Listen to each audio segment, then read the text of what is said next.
Times of Manipur na miyam gidamang tapudun lakchari ba khudol namani musical reverberation hariba khudol asida yengbiri ba khwai kibek bo han mutra taram na ukchari ngasi ge khoina pudun lakchari ba guest asi Sahitya Seva Samiti Kakching na sinba adunaba Manifada Best Playback Singer Male amadi Best Lyricist pangraba adugumba miyoidoni adugumba guest si hoi khudol tamjage Irengbam Thawan bo hanomuktra Times of Manipur studio la taram okcheri. Thank you. Thawan gi khoi Best Playback Singer Male amadi Best Lyricist pangpasida Times of Manipur gi makai degi thagat phongdokcheri. Thank you. Loina hariba asi fangaki basi karamba isai do ibirabano duga karamba film da yaukiba adugumba isai oigadoi. Sigi kano isai maming arubana mataida aduga isa film duna isai yauge film duna laman ama adugi hariba arubana mataida hariba isai se karamba mongda horakibano basi arubana mataida hariba isai se horakibagi wari matiyam tang thambi isai se ibedi kuire isai 2012 kumba daida lyrics ire adugi mamangda dum isai tawbada compose ti taw loiraga ai adum sa aga lei aduga pura musical arrangement ama piraga di record tawdre adui marak sida adum sa aga adum leire aduga keno 2015 gi sigi horakpagi si timing je sidai sida koi lekai degi yamba ma risikan na magi risikan gi ibai se ma film ma tawgani na haiba ai keno arubuna matai da je musical arrangement ma hawe je ai basic guitar classical guitar su tamba adu ai keno ai koi ko punba da sarkar na mongonda ma karneji laishamana ma musical arrangement je hawe mana arrangement je tawraga maina khonga aduga 2015 dai han record tawe hai bi sai sigi mayek se khogi hojik mayam na chatna riba train se dagi yamna tongan ba mayam dagi top masa ama oiraga lei riba dum sai ma oi hai ba mayek se karai dagi kamai tawraga thorakibano aduga karamba mongna sagat kibano habis mayek je ai di taseng ai poet amoi rubagi aina saying yam pamjaba aduga saying pabasu pame saying ju dum I adugi lambi sida sum lakpagi sum wahai dum thi haitare adu kai kamaina phongdok sige khojige sum wakhanda adugi sei I gi bagi wakhan ani em dele akoi mi je maram ani khaki lei na sum khalle haidi aina mi maje phatte na khanba khotpagi wakhan ki ka tholapuje khoi hamada nungsibagi ma adu natraga kalakpagi ma ai sigi point asmaina khalleba sigi ani je nungsibagi natraga mangonda aina sauba natraga kenoma pindaba pamdaba phongdokpa ma adu natraga mu mangonda kalakpagi adugi pindaba pamdaba hainadaba mangonda phongdokpa ma adugi team dudagi okeno tawraga engonda mai phawraga igi yam phajana khoi takpiri aduga hojiki khogi arubana matai da haiba khogi isai se khoi isagi wakaldagi thoraga isagi sum saaga leiramba isai ama oiramba de isaga yam naknana loina ba isai ama oiramba doine haiba isai si khoi musical arrangement lai adugi matungda hojiki recording tawra matungda film da yaur kanda big screen da thorak pase masida isai sibu initiate togi isai sibu hamba hobadagi hona sem hobirakiba isagi wakhalda big screen da thorpa matamse kari karamba wakhan sini phobi adudi yamna chawbu nungaiba phawe ai gi oina musical journey je 2009 gumba dai degi hore ai di kha thengna hore adugi mamangda kaisu thoidokpa isai sakpa khotpa yam kanna leite adu sigi matung ai band amasu hana tawramaga ai naupasing ani ama anmai tawraga band ama han tawramaga tawra matungda arubana matai dagi sigi ikhalakpagi 2012-13 gi sigi matamje siji di ra aham bahor ko je akoi lekai gi turim pan je de nung ti gi hoi pung mapan nung dang gi ko mapan makai sai de thoga pung amma ba pung ani ba akoi gita ko pulap turim pan de sei sa lei du ne ba adu lekai gi imano sing adegi lekai gi yamba pulap akoi ji pullaga ai dum sei sa akoi mayam tharaga almaina horok pa isai do adu yamna nungaina adudagi khang lekai yam baduna mu ivaina smaina my film namni adudai da magi sheidu maina mana chana bra yengninge na haina main to ne adu lekai gi manaba sing adagi hawrupagi nungsibudo aidi nungdang akoi pung drama thoi baro mukta ba gumba je sigum kansidane ba akoi ni sum ai yoni sai sak yam nungai ri je film da yawbagi yamna nungai ba big screen da urakpagi yam nungai ba marak sida amuk triple S Manifana best playback singer male aduga best lyricist amuk pibirei ni masida dim kari phawi an si isai je dum matam je padana lawe hana haitare aidi aina isai nga sai gi do 2012 te I ki ba isai don main leigre 2015 da kano recording taw loire aduga sung tha doktre recording se dum ai ga loina lei ko adum yaw leire dagi video namme video je number je mu film laman amagi adugi pun video se namme number je mu 2015 da record taw gi ta 2015 thadok na triba 2017 da ne ba music video release taw rijina arubuna matai da aduga mu film laman ama movie se mu release taw busina amuk kuidrin 2018 da ramani 2018 jida mu release tawredan aduga 2019 gi jida sumaina sigi best lyricist ka best playback singer male ga maina nomination phange kana haibagi hamba paw se tabse sidi khatang thajabagi wang ma haitare haidi ai di Manipur film industry da changba ihan han bane ai si sei sina su ihan han bane dui mamang da ai film industry si da kem bo sangdri adai ai gi som da changba gi recognition ma chambo kem ta leitri ba ai sei tawi ji kanam ta bu khangdri ba adu maina hamba mai chang du da nomination phange na chatle hoi chatle duga chala sum mathang lautwe duga ahamba lyrics chi haipet thajaba leigo si khalak pa yai kaina sum wakhan da kamai to no na khangdam ni na adu lyrics khalle aduga mu best singer melum khalak pa mi gup ta adududi tasingna amugen na agan ngai ba phawi yamna ke kamai hai gani khangre yam nungai je akhoi mayam na su yam na pamna ba sei ama su oire da sei si matang da khoi wari mayam su sanai ko sei si mayam da khodol ta tabi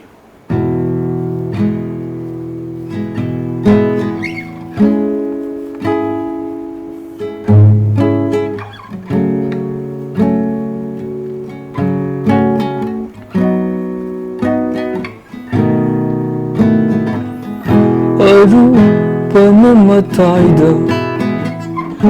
Anay Panamayada Cheliva Iche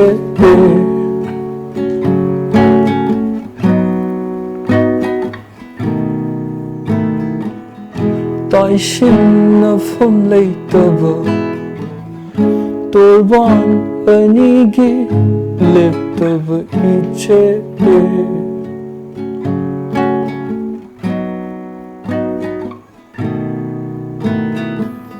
Marot Toktaba Pamilda Wahang Kaya Hangli Malang Bana Marot Toktaba Pamilda Wahang Kaya Hangli Malang Bana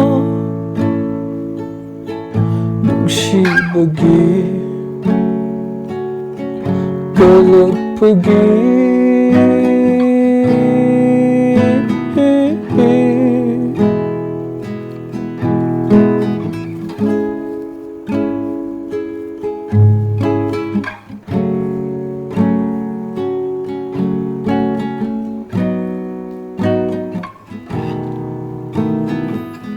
Nai tom hingba ngam loi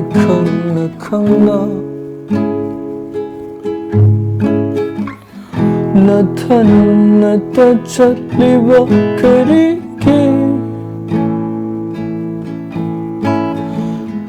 naitong hingba ngamloi khangna khangna nathannata chatliba karige kanasu leitaba mafamduda kari aningba pamba leiduna lepa leitaba wakhalgi khongsatna wahang kaya hangli thamoinungda nungsibagi kalakpagi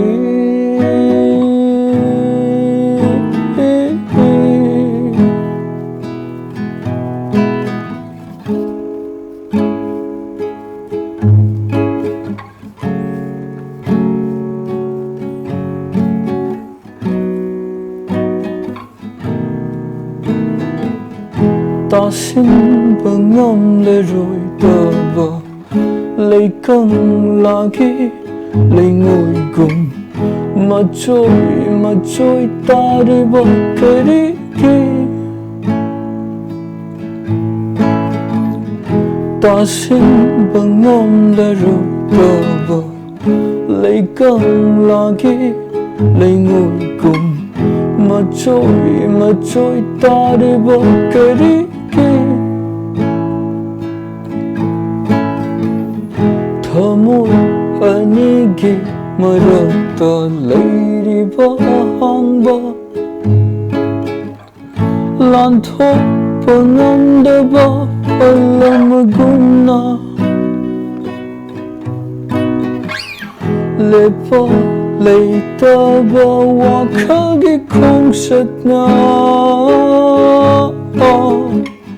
wahang kaya hangli thamoinungda nungsibagi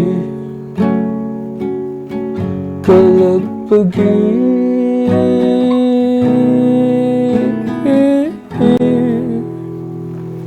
fazana ko tabi aina mamang sa haijaba dani isai isi hojik chatnariba akhoi musical trend akhoi Manipuri musical trend se dagi yamna tongan ba mayek bu oiro music bu oiro yam tongan ba taste ma piba ngamba adugumba miyamna widely accept to bi ba adugumba sei moi yam noi je masing makhata jarak pada akhoi gi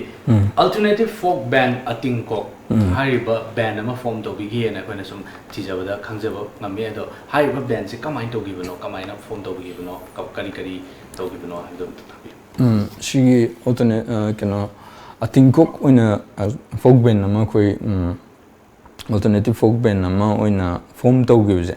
sise 2015 nungumba adudaida admaina oigibane kena akhoi sigi mamang sida ai hana composition amma sum taweba tawbuje adum isai 2010 2011 12 13 swaigi paring da lakpa isai da aina isai trying to hena tawgraga admaina adu reject tawgreba isana ai sakhidreba adu isai sing do dum thamgre adu matungda 2013 sida akoi laihui da keno pena play pena workshop na oza mangang sanana main tawraga laihui na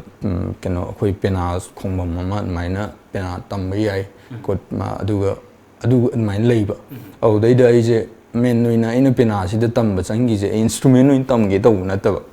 aidi ai hana vocal culture oza ama oza rishi na amada vocal culture tawe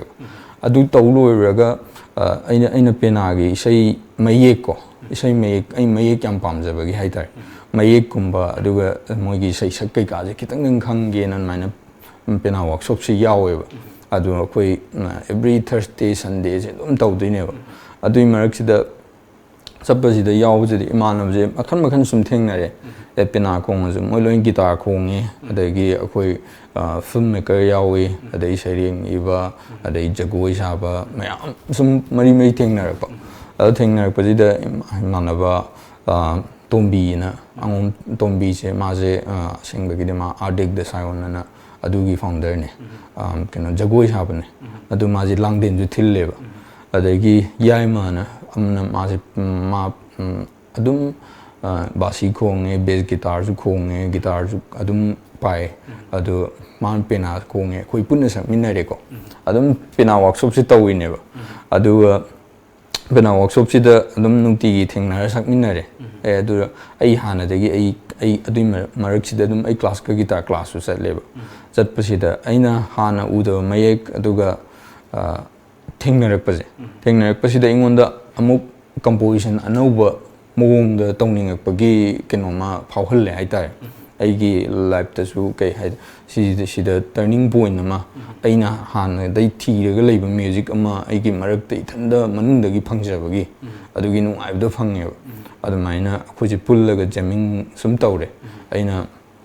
lumang sambun na isai ama hujiki lumang sambun je sengbagi di sai ho oina khogi penagi ariba keno sai ho oina sakadaba isai ni aduda aina mayek si paru matamdadi mayek sida hairam je ne lumang sambun pullaga panthau kobada paukhumba kaina keno symbolize tormbado lumang sambun keno pullaga na panthau adai lutung sambul leidaga na palem kaina almai haim bathing na bida keno koi gi thaina gi leramba ji phajai na thaina amuhena fauge ba adai ai almai ne compose to bum hauraga koi tombi ne ai ne yai mane aduga koi umji ana na pullaga atingko kana koi ben form tawe hojiki atingko se form tor matung da yana na phudol tambi we sai se hojiki lumang sambun ji hoi lumang sambun ji oi tai koi gi Andro Festival of Andro 2015 da phudol tambi we sai se mani hai we sai se myam da phudol mating na tambi Festival of Andro ji ju keno yamna 2-day festival ne maje mapandagi ben me amam laga adu yam phadana yam ngai gi du festival adu deida atingko ko ina di hydre adu thok the brown na in the brown je like I the brown ne ko adu na keno agi ming da mai na thoga khoi pull up tawre adu ma thang de atingko ko nan mai thwe adu deida sak pa je sai ani khatang sai lumang sambun ga aduga kwakta gi lamjel sidi khambaga nongban ga lamjel tanabagi pena ga sakpadu neba awda ina akhoi pena lai huida sum khonge do aina pena sakta vida I guitar ga try tawge na I guitar ga yeng maneba adu guitar ga ingonda tina nungai raga mingonda ju mut nungai ba akhoi punmadagi phangge adu sigi lumang samun sidi asengbagi di pena ga haisak koina sakadaba neba say hoki tapna hairaga aduda aina hana leiramba mayek to adu aina kwaidagi aina basic chord C ga F ga jamjam na pairaga mi khuding mangna sakpa yabai aina yam ngai anmaina compose tawgem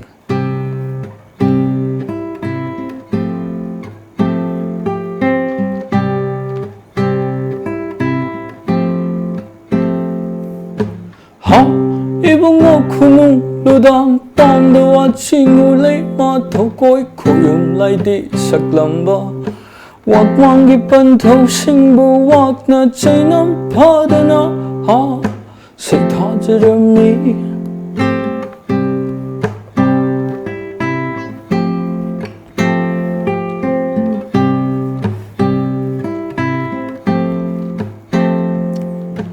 asigi matung thokpada atam pha ima apukpi jingu lay marin sitapi khabi chama sitakpi amai chama sintampi mathak punga tholibi makha khonga tauribi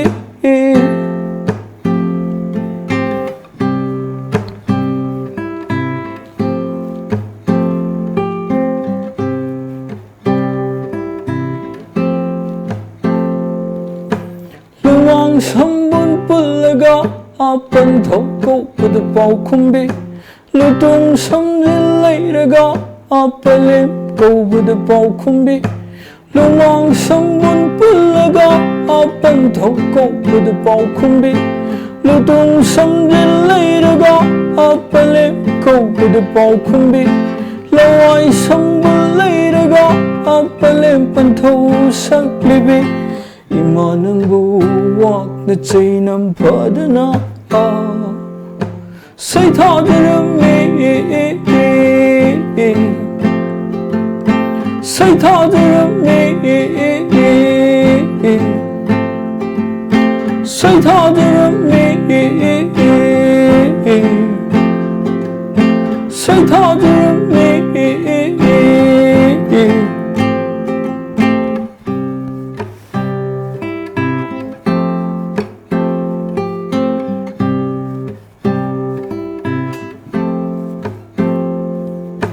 Lining Thawan sige matung thokpada korau nunga wangbara haibabu panthau ipagi matikna mawangi malim leina lumbara ahaibabu palim ima apukpi loidam thabum tarani numit singbum chahumni khoiji khomkhami hulang laklo Piang lepi palim na tari malay kabada hai yawa konjelna ningumbi Korau nong na wang bara ahai babu Panthau ipagi matikna mawangi Malim leina lumbara ahai babu Palim ima apukpi loidam thabum tarani numit singbum chahumni khoiji khomkhami hulang laklo piang lepi palim na tari malay kabada hai yawa konjelna ningumbi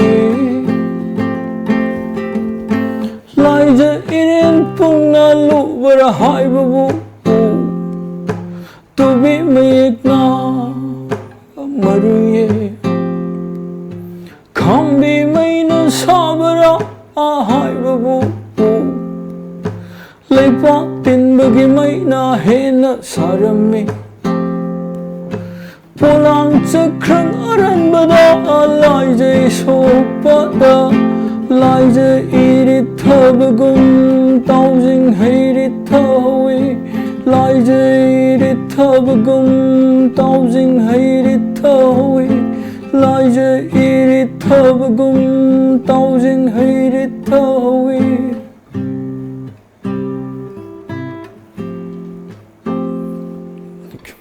Yam nungaijay yam phajana khudol tambiri akhoi fazaba haibasi beauty haibasi thibasi akhoi lapna chatlaga thirudragasu thibabu hairagadi akhoi da yam nakna leiba pot amane haibasi ngasi isai sina yamna mayek sengna akhoi tagli pai pu singna thambiramba polam singna sibu thibabu kallagadi thi fazana bu thiragadi masida beauty mayam ama leiri haibasi isai sina yam fazana tagli yam nungaijay aduga makha tajarapasida ngasai ating khongna atop atopa hajiki festival of andro si loiraba matung tongan tongan ba tour kya chatpirure ada hariba tour sing si karai karai mafam sing da chatpirure aduga masidana kari kari anoba isai sing ko dol tabi kya 2016 dadi ading kokse akhoi cafe gumba gig macam cha adum yam khonge sidai sida simmarak sida padana dum yam nuaina khonge haitar ada session macha tauba aduga yam chawba stage tadi nate hujiki festival of androgi sidi stage yam chawna sillaga taw festival ne adugi matung cafe ma adum khong pasida into the wild na sije chirik khun na kilometer 20 ga 1 la adai mukumba maina haidar ga leibane koring ga yi line da adugi into the wild na festival lama santanu na manaba moine daubi laishramana moi punna tawraga senba festival wama adusu numit ni chupna tawe amba senbaje bye ga new year ga numit taneba 31 ga date 1 ga 2016 ga 17 ga lona ba haitar adugi jida koi khong baje mapan gi ben first day siga second day siga mapan gi ben yam yawe awda keno sahasumang na moje keno ne khoi gi performance u bai tar ating ko adu dei de ai ne yai mane tombi ne aduga imana jimbo na ma keyboard khonge ma khoi punna dum khongminare aduga keno to usida sas umang na hujiki Zero Festival of Music kana Arunachal da India gi maji greatest outdoor music festival ne amna keno numit marini chupna sinba festival ne au da moigi band perform to balak pa men who posna moigi band leba adu moigi band perform to lak pa ne au da moina akoi gi performance u ba hai tare atin ko performance adu da u ba adu moi da akoi loira kan moi phadan hangi akoi contact kala hodana moi maina pau phor ke khot ke na aduga 2017 gi September da Zero Festival of Music kana sina Arunachal da sinba king sai festival du da akoi je moi na harp padagin main chale adu sigi Zero Festival of Music chat pa sida sima mang sida jo akoi recording sung lai leite ba akoi bera kai je akoi ben gi isai mina ta ge har ni mina share to ro har ni akoi recording amta leita ba akoi adum gig ti khong doi ni go performance isai tara khong ba isai taruk khong ba mai dum khong doi ni ba adu isai mina recording ta ge har ga di leita ba demo na sound cloud hoi live win adum khong bai type lei ba adu dei da khalle ba akoi na zero chat pa gi khong da mina akoi isai share to ro har ba khui bai tare kai ai mi share di to ro hai re adu kai lei kem ta di lei te na share tong ni ngai lei ta bai type to da adu zero gi khong ba zero na mari ni ne ba festival je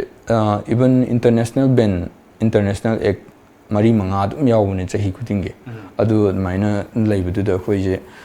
second day da third day da khong bane ba adu kind of ai sai sing je zero Arunachal da ni adu ga live crowd India gi city da ilak pa mi am do insure ko adu da ai sai je English sakte ai Manipuri ne ba sai je ai experience ne ko music hai je loan je athre da kar oirak ta ba do yamta meaning ke ka adu ga hoi music hoi adu oirak pa ji kamai na isana prop to akoi performance tawre ko ai sai ingai ji da ko mi je stina music pam je music ji kam appreciate tawge je pola mayam je hippaga dum lampak chau ji da mayam ke no tawra tana dui ne ba ta je ai je sak as moi je oi ga sar ga inungai na moi enjoy taw do adu hek loire kumdare ai interview moi ahum gum lawre ba moi Arunachal dirike gi moi gi interview ma adagi nupi ama magazine gi nupi ani gumba ma almai ko interview lawraga noi je minus yam tawi kole adagi yam phai kamaina tawono khotpana moi myam hange auda adugi makeup to audai da ai ithanda ai gi khangjaba hambane ai tare akoi pi ngai di English song tai Hindi song tai loina mak tai na adum akoi gi tangkhu gi folk song adai Ruben Masangba moi gi sei adagi mayam isai sum tai na adui da su akoi na tabda nungai di khange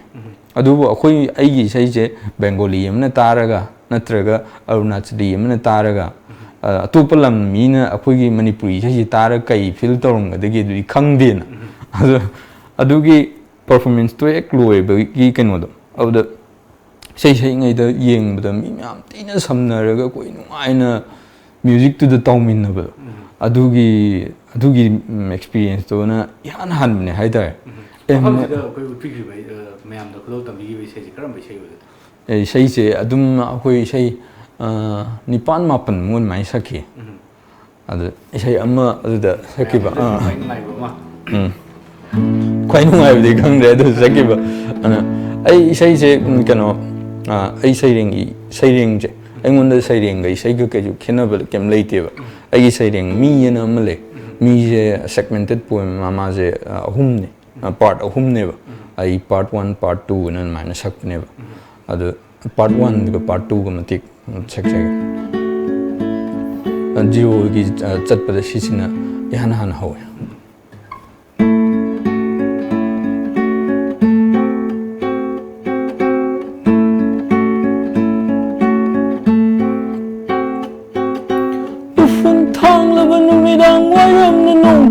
Pengairi hanggang mapan macugi kurak sing napuna pai thoragli nilu manung dagi tugahangi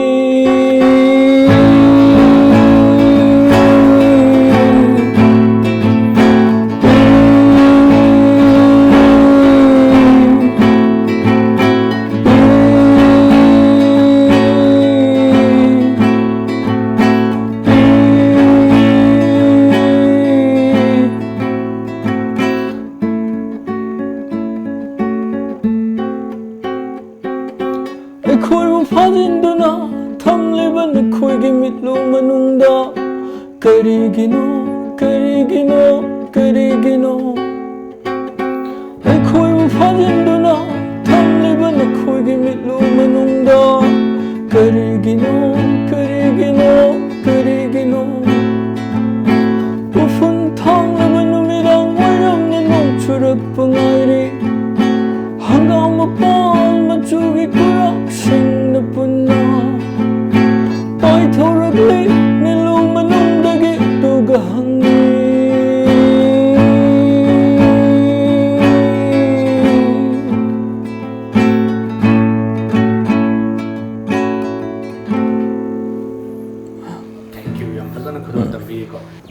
Makata sa pasida ko Orange Festival Dambok 2018 ay basida su perform to biru ina kana nangje ado masi kamai to kibuno masi utang describe oh sige ngasai Zero Festival do aduduga loina samne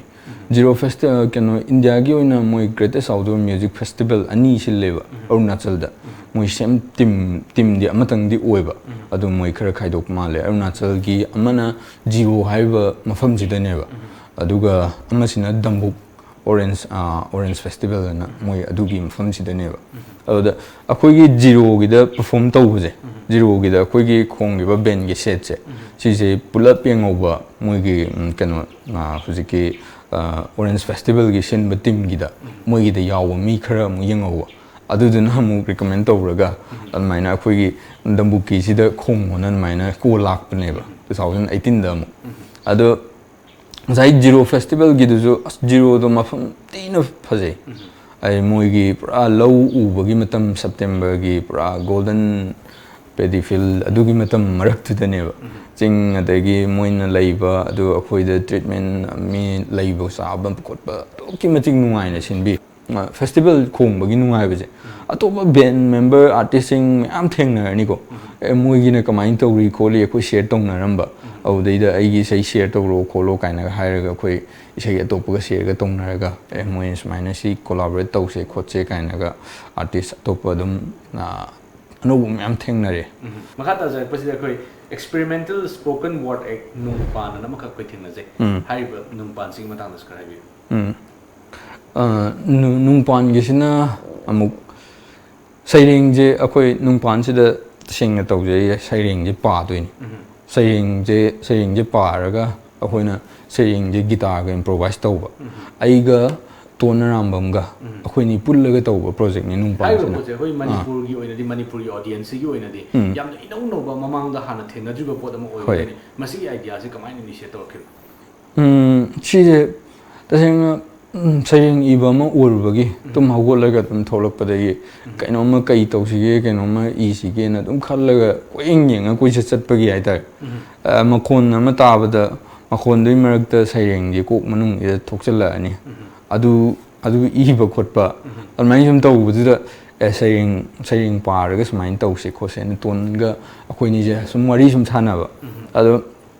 akoi mapan gi ben adum khara tai spoken word ben adum khrale kano sing solo wariga leiba ada moina mu moi su style am neba ada men oina sum tar akoi thaina Pink Floyd ta bada ma moi saying gi type ta ga hekta pang da ngang law ra to kholak pi khot pi adu maina me am ga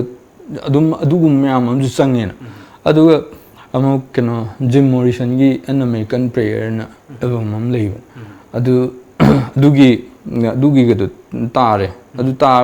tabdu da aduduna ama oigre adu tara ise coin tawge da adugi style sumaina spoken word je sumaina tawge na khangai ji jo mu nungpan je taw nungpan gi sei record taw loiga kan da ne ba kaino ni moi ji sumaina taw leiramena hana akoina thengna do bai haitai thaina budi tagraga fazane consciously ta hauda bai khangauda ba isai amoina icham jamna mai tagi ba adu nungpan je ai sairing jing je ai sum paraga sum haiba sana ba guitar composition tawraga tonju masu classical guitarist ne adu maga ma pullaga akoi ni sumaina ama hause ana 2016 da hau bane aduga akoi isai manga akoi ni semaga 2016 ji da dum akoi ni record tawre adu record taw loiraga adum thamjangre dusu matamje adum change ba hui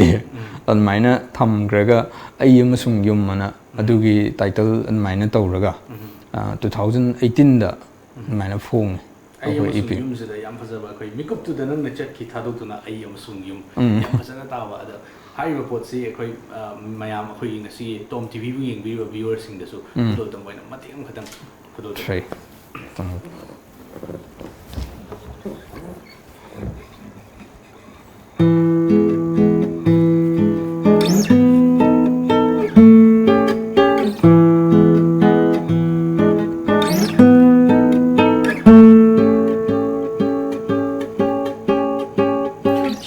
Yung 시대니 까침 굳은기 분식이 말아 따키바 ꯃꯩ ꯆꯠꯂꯕ ꯐꯛꯂꯥꯡꯒꯤ ꯃꯔꯝꯁꯤꯡꯗ ꯂꯤꯁꯤꯟꯅꯕ ꯍꯣꯠꯅꯈꯤ ꯑꯩꯅ ꯅꯪꯅ ꯌꯦꯡꯂꯤꯕꯅꯤ ꯍꯥꯏꯅ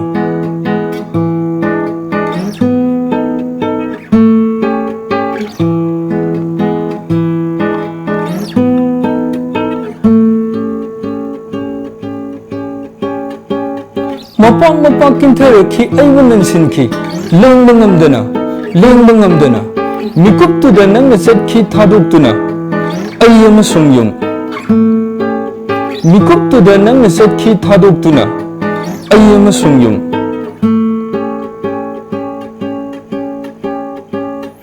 ꯑꯩ ꯑꯃꯁꯨꯡ ꯌꯨꯝ ꯑꯩ ꯑꯃꯁꯨꯡ ꯌꯨꯝ ꯑꯩ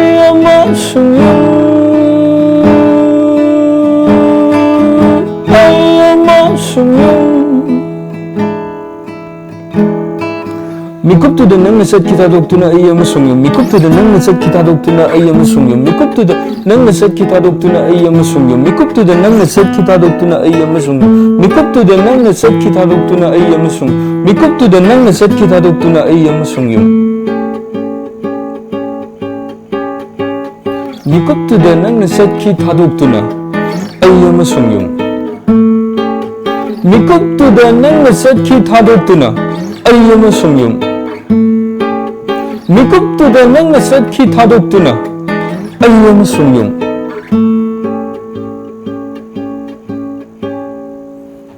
Thank you yam phajana khudol tambiri koi Manipur gi audience hai jab tare Manipur gi hana Manipuri sing taraga lerame Manipuri music taraga lerame bising da ino no ba dum bate sama pi bangamba adum ba experimental spoken word ek nung pan asigi saruga moina ai amasung yum yam phajana khudol tambiri makha ta jarak pasida khigi Farah Khatun gi documentary The Jungle Man Loya 2017 da puthokiba hai basic collaboration tawkiba aduga Renuka Surai Samgi directorial debut short film Unfilled hai ba ani sida koi si collaboration tawbagi chance ama phangrise masi kamaina putawga phangi hujiki Farah Khatun jina mana mogi team pulap laga punsalokta adugi documentary nam given 2017 adu da number da volunteer among akoisu adum pa keno magi adugi number gi yawbase da akoi myam isai sakpagi part se ai gi isai ani hum maina saksena mai haiba adu da akoi isai sakpagi part se adugi hapadu da ai adu da isai ahum se isai de lumang sambunju say aduga isai sana wone isai amane aduga adudaida blue na isai English ki say amase blue je English ki say je aigi wife kino sweetie na mana ibane mana mansu punchilok te han ka matamda mangonda igiba saireng ne adu compose tawra sakpane the film dugi kwaidagi film documentary do loirakpagi da hujiki blue gi sei do hape adu yamna kai haitare nungai ba loina mapung phamin bagi nungai ba ma phawe keno do bui asai saying du su pulap mi sei do pulap taraga lakpa adugi keno film do release tawda ba MFDC da du punna yengmin da keno yamna no adu hoi ꯑꯗꯨꯒ ꯃꯈꯥ ꯇꯥꯔꯛꯄꯗ ꯑꯩꯈꯣꯏꯒꯤ ꯔꯦꯅꯨꯀꯥ ꯁꯣꯔꯥꯏ ꯁꯣꯝꯒꯤ ꯗꯥꯏꯔꯦꯛꯇꯣꯔꯦꯜ debut short film ꯑꯟꯐꯤꯜ ꯍꯥꯏꯔꯤꯁꯤꯗ ꯑꯩꯈꯣꯏ collaboration ꯇꯧꯕꯒꯤ chance ꯑꯃ ꯐꯪꯉꯤꯁꯤꯅ ꯃꯁꯤꯅ ꯀꯔꯣꯝꯗꯒꯤ ꯂꯥꯛꯈꯤꯕ ꯑꯟꯐꯤꯜ ꯔꯦꯅꯨꯀꯥꯒꯤ ꯁꯣꯔꯠ ꯐꯤꯜꯝ ꯅꯝꯕꯗ ꯃꯥꯅ ꯍꯧꯕꯗꯒꯤ ꯑꯩꯉꯣꯟꯗ